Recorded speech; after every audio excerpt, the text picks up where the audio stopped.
I'm taking you into custody. I think I can smooth talk my way past them. Don't expect any manners out of me. You made quite a first impression.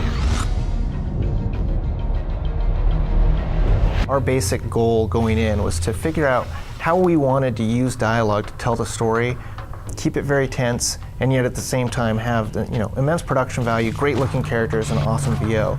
And so all of those top level goals are what we sort of put in the mixing bowl and moved around, and the dialogue stance system is what came out of it. There's some things I'd like to find out before you stop breathing. Charming. Dialogue Stance System, or DSS, is a very fancy way of saying you have choices and that the choices are going to dictate the way the game goes for you.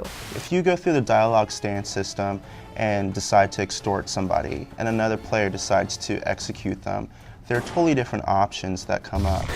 Why are you wasting my time? Drinking alone is time well spent then. We provide different options, so it's a little bit of choose your own adventure. Why are you wasting my time? So say there's a character that loves for you to be more businesslike.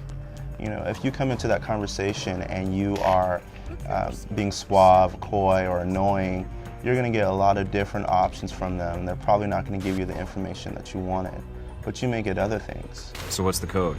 Tell them the Adirondacks are beautiful this time of year. The player actually has the option to be the dick or be the hero, be completely in the gray. He can be a chauvinist, he can be a misogynist, he can be a ladies' man.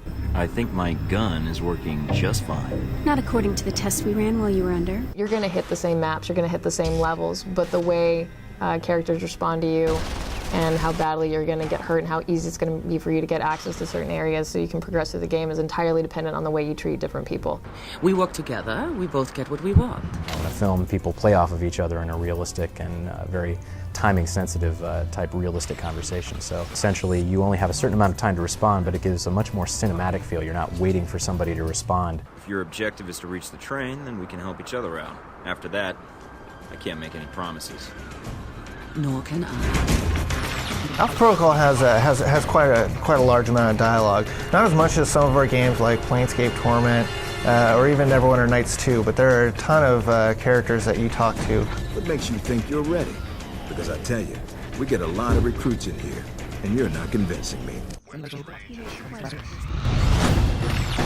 There's a cast of characters that are about 30 sort of named characters that you encounter, along with a lot of B players and C players. Can I help you?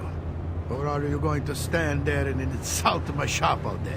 I initially thought it would be much more of a challenge, but once we actually got in the studio and the voice actor who plays Michael Thornton, he picked it up within one dialogue. What I don't understand, though, is why we're talking at all.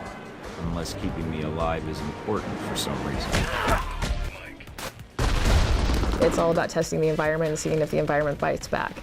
So Alpha Protocol should provide the same sort of experience for the player where it just might bite back.